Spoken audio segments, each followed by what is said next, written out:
কি হলো? মুখটা আজকে এরকম করে রেখেছো কেন? ও কিছু না, আজকে আমার একটু উপোস আছে। ও, তাহলে তো তুমি কিছু খাওনি আজকে, বলো।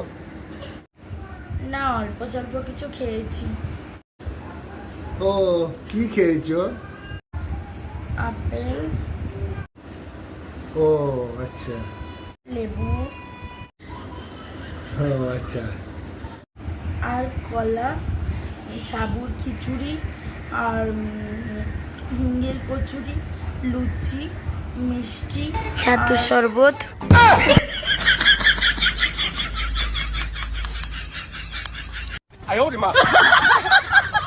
এরপর একটু মিল্ক শেক খাবো। আহা গো, কত কষ্ট করে তুমি আজকে উপোস করছো। সবাই পারে না। সাবধানে থাকো। আর নিজের খেয়াল রেখো। শরীর যেন খারাপ না করে না খেয়ে। আর মাঝে মাঝে খিদে পেলে একটু কিছু খেয়ে নিও, ঠিক আছে? আচ্ছা। हाय हाय होए होए हाय हाय होए होए हाय हाय होए होए बदो बदी